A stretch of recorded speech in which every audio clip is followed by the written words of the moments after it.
안녕하세요. 미래파이만 과학과 고등부 팀장 이우빈입니다.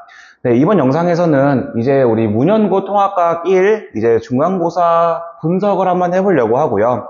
자, 이번에 이제 교육과정이 새로 바뀌고 그다음에 5등급 체제로 바뀌게 되면서 아마 이제 준비하는데 많은 어려움이 있을 거라고 저는 생각을 하고 있습니다. 그래서 이제 저희 학원은 어떻게 대비를 했고 그다음에 어떠한 결과를 냈고 그다음에 많은 친구들이 이제 어떠한 부분에서 틀렸는지 자세하게 분석을 하고 그다음에 그 분석에 따라서 기말고사는 또 어떻게 출제가 될지 한번 예상을 좀 해보고요. 그다음에 그에 따른 학습 전략까지 한번 제시해 보도록 하겠습니다. 자, 문현고등학교 이번에 중간고사 난이도는 조금 쉬웠다라고 말할 수 있을 것 같아요. 그래서 이제 문현고는 위례 지역은 아니지만 이제 저희 위례파이만에서 이제 하나의 반을 또 이루고 있고요. 그래서 위례에 있는 학교랑 좀 비교를 해봤을 때 조금 중간 정도 난이도가 된다라고 볼 수 있을 것 같아요. 자, 문현고는 조금 특이하게 선생님들이 그 학생들에 대한 수준을 조금 잘 파악하고 있어서 학생들의 실력에 비례하게 난이도가 좀 많이 잘 변동되고 있는 것 같습니다. 그래도 작년에 비하면은 난이도가 조금 쉽다라고 표현될 수 있을 것 같아요. 그런데 이 난이도가 쉬운 게 학생들의 실력에 따라서 쉽다기보다는 새로운 교육과정인 이제 1단원이 추가가 되면서 조금 쉽게 변하지 않았을까라고 예상하고 있습니다. 또한 이제 중간고사 이제 문현고 중간고사의 시험의 또 다른 특징으로는 학교 수업을 좀 잘 들어야 될 것 같다라는 특징이 있습니다. 문현고는 그 학교 프린트물이 따로 존재하게 되고 그 학교 프린트물 안에는 기본 개념뿐만 아니라 심화 개념까지 포함이 되어 있어서 빈칸이 뚫려 있고 그에 따른 학교에서 이제 수업 들을 때마다 빈칸을 채워서 그때그때 이제 복습을 해야지만 완벽한 대비가 될 수 있다라고 볼 수 있을 것 같아요. 저희 학원에서는 기본 개념뿐만 아니라 문현고 이제 수업에서 다루는 심화 개념까지도 그냥 수업 시간대에 다루고 있어서 아마 이 부분이 잘 대비가 되지 않았나 싶습니다. 그래서 교과서에 들어있지 않은 심화 개념도 문현고는 충분히 출제할 수 있고요.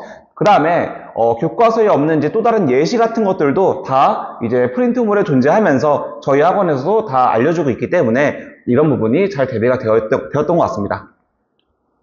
그 다음에 세 번째로는 적절한 표준 편차를 예상하고 있습니다. 자, 이번에 새로운 교육과정이 포함됨에도 불구하고 이제 문현고 학생들은 적절한 표준 편차가 좀 예상이 되는데 작년보다 이제 올해 시험 난이도가 학생들 수준에 맞게 더 이제 좀 세밀하게 변화가 되어 있고요. 그다음에 고득점을 받으면은 1등급을 받을 수 있게 조절을 잘했다라고 볼 수 있을 것 같아요. 다른 학교 같은 경우에는 이제 100점이 너무 많아가지고 1등급이 없어지는 반면 문현고는 90점 이상만 맞아도 1등급을 바라볼 수 있게 잘 조절했던 것 같습니다.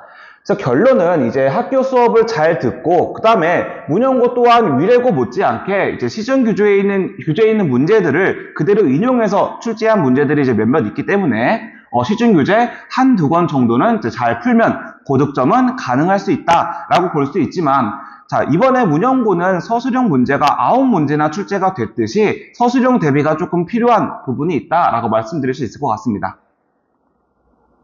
그래서 이제 예상 등급 컷이나 이제 성적 분포를 조금 보게 되면은 이번에 5등급 체제로 바뀌게 되면서 1등급은 10%, 2등급은 34%, 3등급은 66% 이렇게 돼서 5등급까지 나와 있는데 자, 문현고 고1 통합과학 1등급 컷은 90점 정도로 예상하고 있고요. 2등급은 80점 이상, 그다음 평균은 약 55점 정도로 예상하고 있습니다.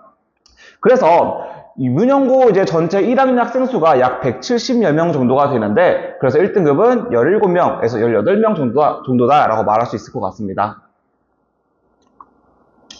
자, 시험 난이도랑 이제 출제 경향을 이제 앞서 말했듯이 좀 더 자세하게 말씀드리면은 이번에 이제 문현고 시험에서는 이제 킬러 문제가 존재했다라고 볼 수 있을 것 같아요.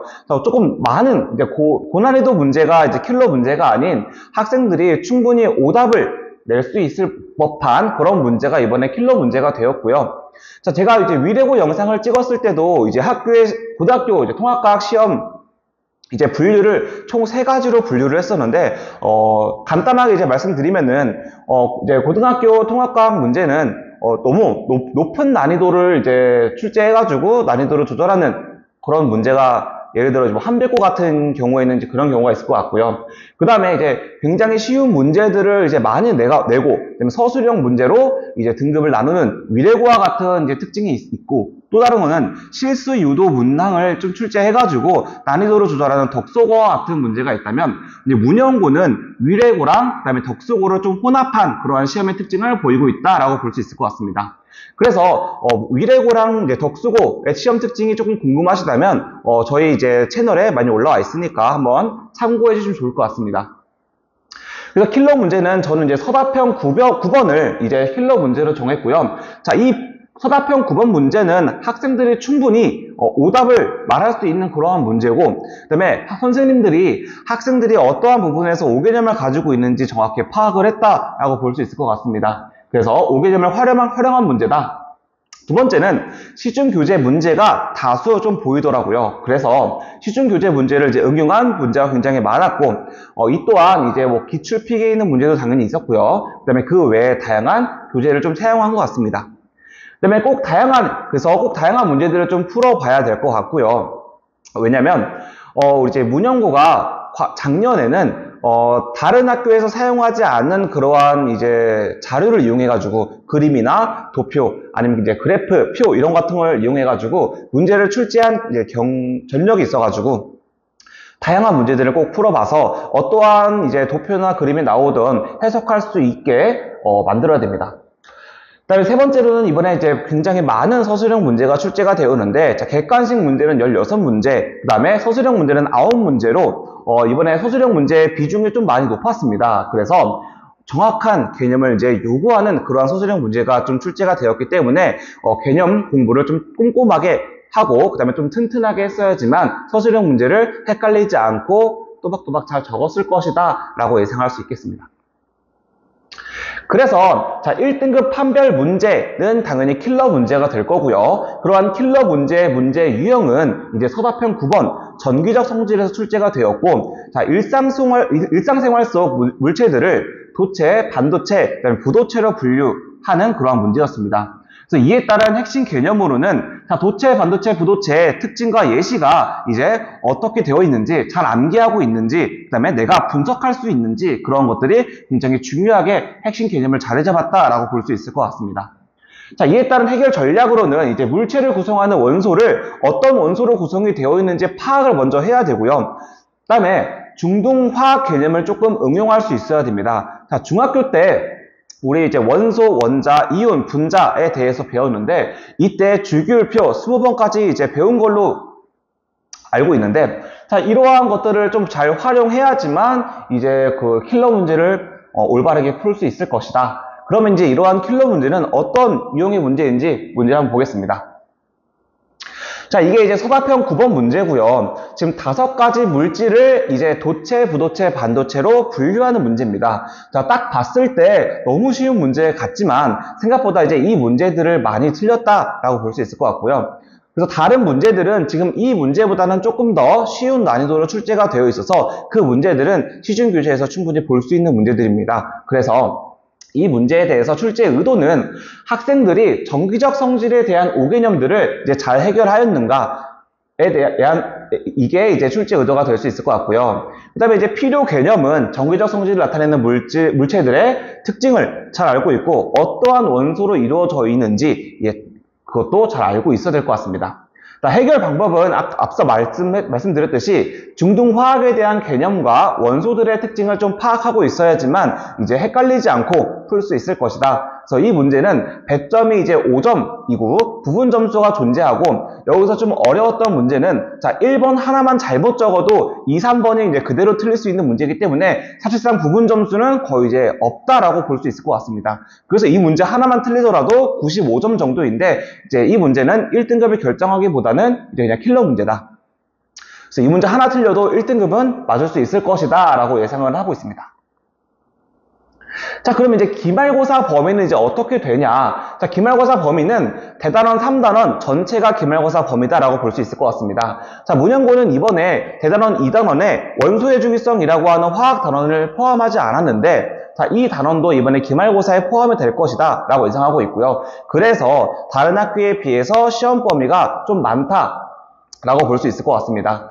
그래서 이번에 조금 이제 출제 예측을 해보자면, 자, 물리, 역학 시스템 단원에서 당연히 계산 문제가 나올 것 같은데, 다른 학교는 좀 난이도가 쉬운 위례고 같은 경우에는 이러한 역학 시스템 단원에서 어렵게 출제가 될 것 같은 반면, 문영고는 이 단원에서는 이제 학생들의 실력을 좀 고려해 역학 시스템 단원에서는 좀 어렵지 않은 그냥 단순한 계산 문제를 출제할 것이다 라고 예상하고 있습니다. 그래서 역학 시스템에 힘을 주기보다는 이제 암기가 필수인 지구과학 단원 혹은 생명과학 단원에 조금 더 이제 힘을 실어서 학습을 하는 게 좋을 것 같습니다. 자, 왜냐하면 작년에 이제 지구과학 단원이 학생들이 이제 조금 공부 학습이 좀 미흡했는지 1학기 때 지구과학 단원을 한번 출제하고 2학기 중간고사 때 같은 단원을 한 번 더 중복해서 출제한 전적이 있습니다. 그래서 이번에도 지구과학 단원을 조금 더 힘을 줘서 좀 출제하지 않을까. 그래서 지구과학에 대한 중요도가 조금 이제 증가했다라고 볼 수 있을 것 같습니다. 작년에도 이제 지구과학에 대한 문제가 굉장히 좀 이렇게 세밀한 부분, 되게 꼼꼼한 부분까지 이제 문제를 출제한 적이 있어서 아마 이제 지구과학 선생님이 조금 이제 힘있게 출제한 것 같습니다. 그래서 이제 중간고사가 어느 정도 이제 등급화, 서열화가 됐기 때문에 이번에 이제 기말고사 난이도는 조금 이제 비슷하게 출제하지 않을까 싶고요. 그래서 기말고사에서는 이제 역학보다는 이제 지구과학 아니면 생명과학에 조금 더 비중을 둔, 거기에 좀 이제 킬러 문제를 둔 이제 난이도가 비슷한 기말고사 문제가 되지 않을까 싶습니다. 그래서 이렇게 난이도가 평이한 기말고사 같은 경우에는 당연히 이제 기초 개념에 기반한 문제들이 좀 출제가 되면서 실수하지 않은 게 가장 중요할 것 같습니다. 그래서 개념이 어느 정도 완성이 돼야 되는데, 난이도가 평이한 시험은 이제 기초 개념이 굉장히 중요하고요. 그래서 탄탄한 개념 학습이 필수입니다. 저희 학원에서도 이제 기본 개념을 탄탄하게 하기 위해서 진도를 심화 개념까지 다 나간 후에 이제 문제풀이에서 이제 단원별 기본 문제를 풀리게 되면서 학생들의 기본 개념이 탄탄할 수 있게 만들어주고요. 두 번째, 기출 분석을 조금 해야 될 것 같습니다. 왜냐면 과거에 출제한 문제들이 지구과학에 해당되는 문제들이 조금 많기 때문에 이 부분에 해당되는 문제들을 많이 풀어보게 되면서 어떠한 유형의 문제가 출제가 되는지, 혹은 또 문영고는 학생들의 실력을 굉장히 잘 파악하고 있기 때문에 어떤 부분에 5개념을 이용하는지를 좀 중점으로 두고서는 기출 분석을 해야 될 것 같습니다. 생명과학 같은 경우에는 이제 5개념을 가질 수 있는 부분들이 굉장히 많이 존재합니다. 그래서 실험 같은 문제에도 5개념이 충분히 나올 수 있기 때문에 이 부분을 좀 중점적으로 다뤄서 이제 문제도 풀어보고 그다음에 심화 개념도 학습하게 되면서 대비를 해야 될 것 같습니다. 자, 마지막으로 반복학습입니다. 자, 난이도가 평이하기 때문에 고난이도 문제를 굳이 준비할 필요는 없을 것 같습니다. 그래서 여태까지 배웠던 문제들을 계속해서 반복을 하고, 그래서 반복적인 학습이 중요하고, 쪽지시험 혹은 실전 모의고사 같은 것을 이제 많이 이용할 예정이며, 이제 이걸 이제 많이 이용하면서 개념을 복습하는 걸 중점을 두려고 합니다. 자, 그래서 마무리로 지금 이 영상을 보시면서 내 이제 자식의 이제 문영고 학생들은 중간고사는 이제 어느 정도가 되며 앞으로 내가 기말고사를 치렀을 때 어느 정도를 목표로 잡아야 할지 한번 확인해 보시면 좋을 것 같고요. 그럼 그 목표에 따른 전략적 학습이 필요한데, 지금부터 이제 늦지 않았으니까 개념부터 한번 보시고 그다음 문제 풀면서 전략적 학습이 필요하다라고 말씀드릴 수 있을 것 같습니다. 조금 더 자세한 이제 문영고 반에 대해서 좀 문의가 있으시다라고 하시면은 저희 학원에 연락 주시면은 좋을 것 같습니다. 네, 여기까지 위례파이만 고등부 과학팀장 이우빈이었습니다. 감사합니다.